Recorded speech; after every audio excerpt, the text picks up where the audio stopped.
In a minute, you're going to see my recording of my presentation, How to Get Your Doctor to Listen to You. Now, before we dive in, I just want to apologize. I brought my recording equipment that I'm using right now to record the session. However, I had some software technical difficulties when I went to go record. Fortunately, I had a backup plan, and that's what you'll be seeing. But we did experience a sacrifice in quality using that. Now, I have revised my plan, and so the speaking event for February should be recorded in better quality. But if you bear with me, I think you're still going to get tremendous value from this presentation. So without further ado, here is how to get your doctor to listen to you. Topic, of course, today, how to get your doctor to listen to you. Question, who has had trouble before getting their doctor to listen to them? I wish that lady had stayed, although I'm not sure that she wants to hear what I have to say anyway. I have a few questions for you. What do you think is the number one reason that, oh, why are you clicking? I have a mouse. What do you think is the number one reason that doctors don't listen to their patients?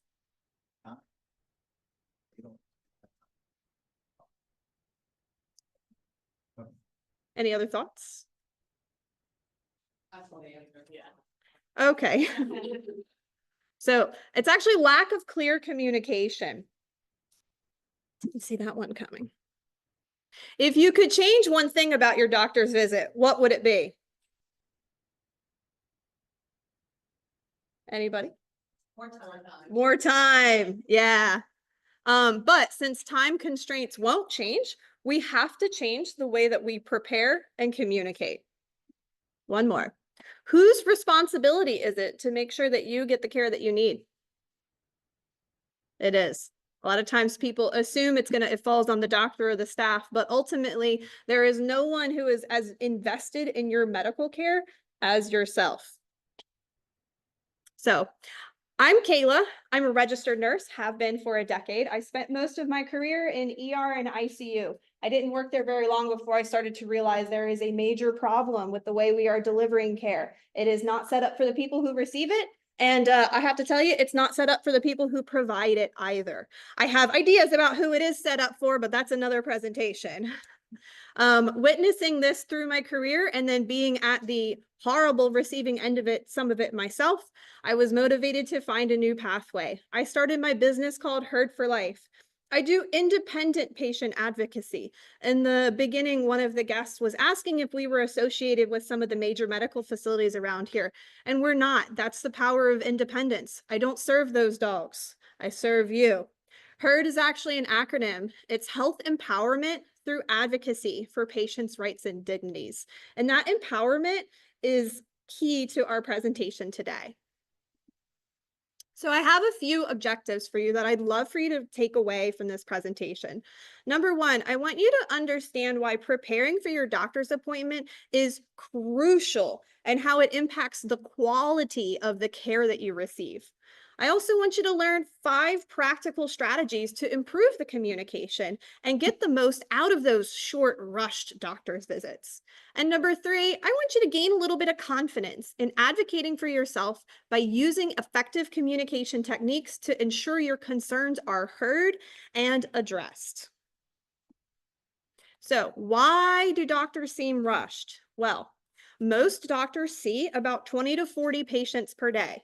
That works out to an average visit time of 17 minutes or less. Doctors must document everything. There's a phrase in healthcare, if you didn't document it, it didn't happen, because unfortunately, when things get brought to the court of law, that is how it is looked at. It's a very cumbersome process. And insurance constraints dictate care. Doctors are paid largely in 4 ways: number of appointments, number of prescriptions, number of tests, and surgeries. So they are kind of forced to serve patients in those 4 ways. And you can see how this maybe adjusts some of our care outcomes. But since we can't change the system ourselves, but we still have to utilize it, we must work within it strategically. So what is the cost of not preparing for that appointment? Well, misdiagnosis or incomplete diagnosis actually affects on average 12 million Americans every year. So this is by no means a small problem. And I'm sure that piece of it doesn't come as a surprise to all of us here in this room. Um, it also results in wasted time and money on ineffective or inaccurate treatments. The best estimate on that 760 billion to 935 billion annually in the US. And again, that is on appointments, medications, tests, things that we're chasing the wrong direction, which is I can't even wrap my head around that number, honestly. Billion, that's like more than millions. And then, of course, it results in increased frustration and distrust in the healthcare system, which we can't even quantify that. So clearly, better preparation is going to get us better results. So how do we do that? Well, I have 5 strategies that I'd like to share with you for how to get your doctor to listen. So, number 1, prepare like it is a business meeting. Have an agenda. List your symptoms, your questions, and your concerns. Do a little research beforehand and bring written notes with you so that you don't forget. I once heard a phrase that the brain is for creating ideas, not holding on to them. I am 32 years old and know I won't remember anything if I don't write it down. So feel free to believe that as well. Number 2, as best you can, you want to be clear and concise, especially in my experience in the working in the emergency room. Patients who have the hardest time communicating in a few sentences what's going on with them have the most difficult time with their treatment plan. I do want to pause and recognize that it's not right that this much onus is placed on you. It should be ideally as simple as showing up to the doctor and getting all of the care that you need. But I don't have power over that. So that's why we're focusing on what is in our control and what you can do to kind of shift the odds in your favor a bit, per se. Make sure that you are leading with your most important concern. As we talked about, the time is not endless. And avoid long stories, stick to the key facts. Number 3, know what you want before you go into that appointment. Now, not know as in, hey, doc, I know exactly what's going on. But again, do a little research and be a bit educated about some of the potential things that could be going on, and particularly some potential pathways we should be going down. I need less alliteration in that line, don't I? But kind of have in your mind already tests, referrals, medications, or plans that seem to fit what is going on with you, and be prepared to ask directly. Sometimes the doctor doesn't know what's going on. Sometimes they're off their game. Sometimes your story wasn't as clear as you wanted it to be. So this is an opportunity to kind of correct the ship. Number 4, bring an advocate. Always have somebody with you when you are interacting with the healthcare system. Being a patient in and of itself is a disempowering experience. You are sitting on an exam table, sometimes partially nude, in an office with a person you walked by their wall of 17 degrees. You already feel less than, at least on a subconscious level.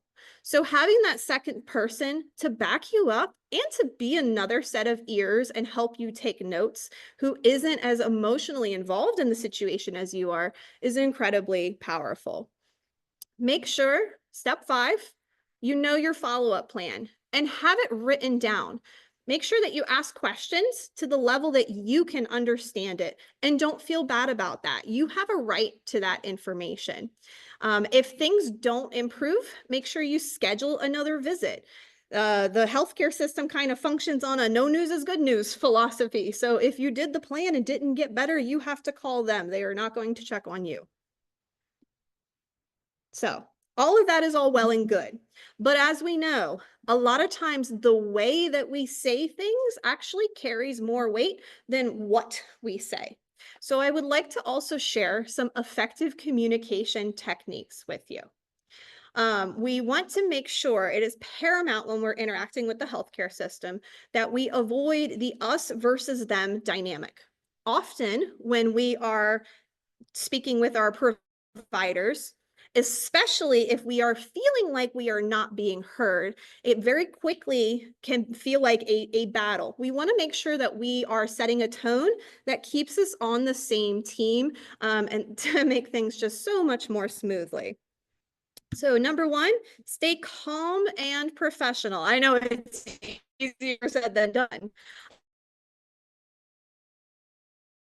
Tone can and will shut down communication. Especially speaking from the provider standpoint, it's unfortunately something that healthcare providers are encountering more and more every day, being frankly treated with quite a bit of disrespect. So any hint of that they receive, you're going to get shut down, even though you have valid concerns. So stay away from that. Number two, use I statements. What does this look like? For instance, instead of saying, "You're not listening to me," say, "I feel like my concern isn't being fully addressed. Can we take another look at this?"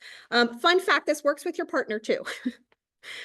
Number three, be direct but respectful.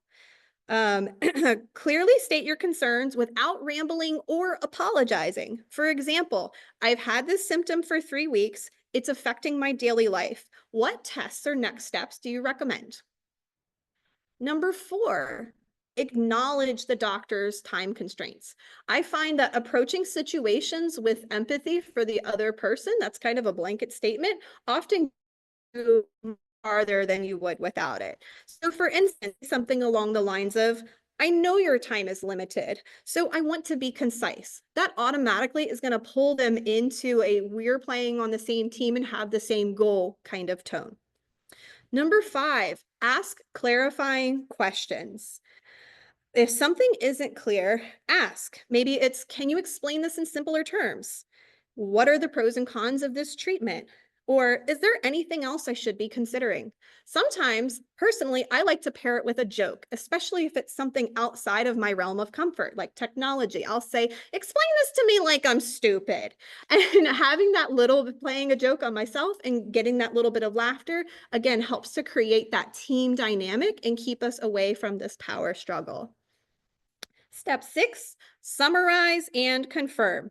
Before you leave, repeat back key points, such as, "Just to make sure I understand, you're recommending that I should follow up in Y weeks," and make sure that what you heard is what they were trying to communicate. There's a lot of information in these rushed appointments, and details can slip very easily. And of course, number seven, if you feel dismissed, stay firm but open. Say something along the lines of, "I hear you, but I still feel like something isn't right. Can we explore another possibility?" Or maybe, "If this were your family member, what would you recommend?" Again, bringing in that empathetic side. I want you to take control of your healthcare experience, instead of feeling like a ping pong ball or a tumbleweed. The more prepared you are, the more productive your visit will be. You have the right to be heard, but you also have the responsibility to communicate effectively. Please take these strategies and try them at your next appointment and see how they change it and improve it. A calm, clear, and solution-focused approach increases your chances of being heard and getting the care that you so rightfully deserve. Now, we know preparing for doctor's appointments is crucial, but it can be overwhelming.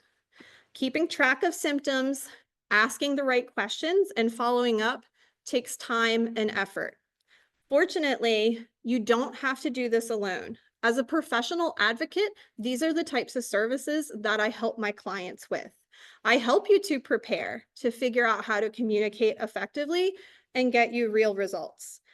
You just show up and I handle the rest.